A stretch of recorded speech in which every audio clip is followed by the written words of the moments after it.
हम पढ़ रहे हैं गंगा की सहायक नदियों के बारे में। तो गंगा की सहायक नदियों के बारे में मैंने बताया था, गंगा की सहायक नदियों पहली थी यमुना, ठीक है, दूसरी थी हमारी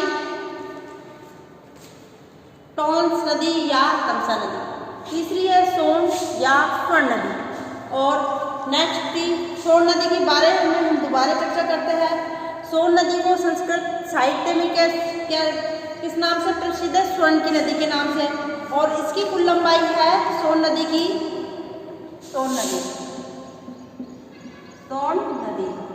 इसकी कुल लंबाई है 780 किलोमीटर, ठीक है। इसका जो सोन नदी है इसका उद्गम स्थल है अमरकंटक पहाड़ियों से है, ठीक है। इसकी जो सहायक नदी है बनास, गोपत, रिहंद, कुंड आदि। वर्षा काल में ये क्या कर लेती है? विकराल रूप धारण कर लेती है, लेकिन धीरे धीरे ये नदियां है, जो सोन नदी है, अपना मार्ग परिवर्तित कर रही है। लेकिन 1000 वर्ष पूर्व की बात करते हैं तो ये गंगा पटना में गंगा में मिली थी, किंतु अब इसका पश्चिम की ओर खिसकती जा रही है। बात करते हैं हमारे चौथी नदी है दामोदर नदी। देखो, हम दामोदर नदी के बारे में बात करते हैं तो दामोदर नदी को क्या कहते हैं? बंगाल का स्रोत, ठीक है, यानी कि पश्चिम बंगाल का स्रोत। तो दामोदर नदी का उद्गम स्थल है छोटा नागपुर का पठार, यानी कि झारखंड में तो क्या कहता है? छोटे नागपुर का पठार। ये झारखंड से निकलकर दक्षिण पूर्व में प्रारंभ होकर पूर्व दिशा की ओर बहती है। दामोदर नदी पश्चिम बंगाल तथा झारखंड में बहने वाली नदी है। जो दामोदर नदी है कहाँ बहती है? पश्चिम बंगाल और झारखंड में, यानी कि पश्चिम बंगाल और झारखंड में बहती है। इस नदी के जल से एक महत्वाकांक्षी पन बिजली योजना, कौन सी? पन बिजली योजना, ठीक है, किस पर है? ये दामोदर नदी घाटी पर। पन बिजली योजना, पन बिजली परियोजना है, यह है परियोजना, योजना नहीं, परियोजना।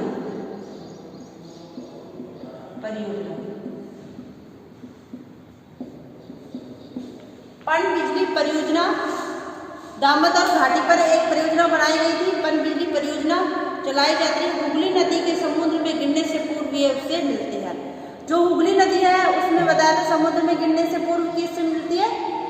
ये उससे मिलती है। इसकी कुल लंबाई है 592 किलोमीटर। इस नदी के जल भाव से बंगाल में बाढ़ आ जाती है, पश्चिम बंगाल में बाढ़ आ जाती है। तो जो पश्चिम बंगाल में बाढ़ आएगी तो क्या होगा? जनधन की हानि होगी। इसलिए क्या कहा है? पश्चिम बंगाल का शौक तो किसको कहा गया है? दामोदर नदी को। और बिहार का शौक कौन सी नदी है? कोसी नदी। बिहार का शौक तो हुई कोसी नदी और दामोदर नदी पश्चिम बंगाल का शौक। तो इसको पश्चिम बंगाल का क्या कहा गया है? अभिशाप कहा गया है। किसको? दामोदर घाटी नदी को। बात करते हैं हम नेक्स्ट ब्रह्मपुत्र नदी, ठीक है। जो हमारा ये आज हमारा जो टॉपिक था वो कंप्लीट हो गया है। गंगा नदी करके जो था कि गंगा नदी, पहले हमने गंगा नदी का अपवाद क्षेत्र पढ़ा कि गंगा नदी कहाँ है, इसके कौन कौन से तीर्थ स्थल है, और उसकी सहायक नदियों के बारे में पढ़ा कि दाईं ओर से आने वाली सहायक नदियाँ और बाईं ओर से आने वाली सहायक नदियाँ। तो अभी हम थोड़ा सा गंगा के बारे में डिस्कस कर लेते हैं कि देखो, कुछ बुकों में ऐसे नहीं बताया गया है कि दाईं ओर से कौन सी होती है और बाईं ओर से कौन सी होती है, दोनों को मिला के बताया गया है। लेकिन जो तुम इजी वे में अगर तुम अच्छी बुक पढ़ोगे तो उसमें दोनों की तरफ से बताया गया है कि दाईं ओर से आने वाली, जिस तरह से अपन बात करते हैं हमारे भारत की मैप में, देखो ये हमारा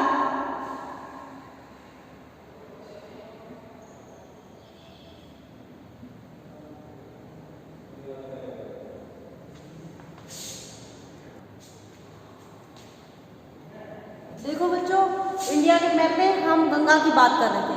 गंगा की बात करते तो गंगा यहाँ से उसका उद्गम स्थल था, यहाँ से ये दो धाराओं के बीच में, दो धाराओं में निकलती है, ठीक है। ये हमारा उत्तराखंड था, उत्तराखंड के बाद ये यूपी, बिहार, झारखंड और पश्चिम बंगाल के बाद अपने बंगाल को आती है। तो इसमें सहायक नदियों की बात करेंगे। सहायक नदियाँ ये हमारी गंगा हो गई। सहायक नदियाँ वो होती है जो इधर से भी अपना जल इसमें मिला देती है, जो हिमालय से इधर से जो अपना जल इसमें मिलाएगी वो कहलाएगी बाई और की नदियाँ। बाई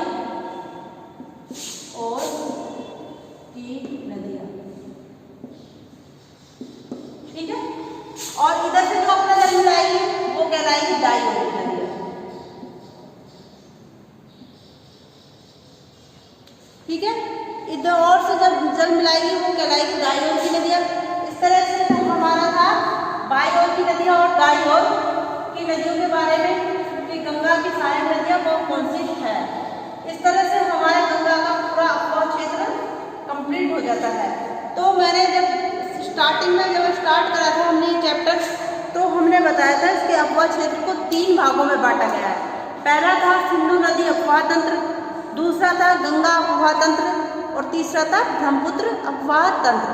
तो देखो हमने सिंधु नदी अफवाह तंत्र पढ़ लिया था और आज हमारा गंगा अफवाह तंत्र कंप्लीट हो गया है। और हम नेक्स्ट पढ़ेंगे ब्रह्मपुत्र नदी, यानी कि ब्रह्मपुत्र नदी के बारे में। जो ये हमारा अफवाह तंत्र की क्या हुई, लास्ट नदी हुई ब्रह्मपुत्र नदी। देखो ब्रह्मपुत्र नदी के बारे में बात करते हैं तो ये चेमयू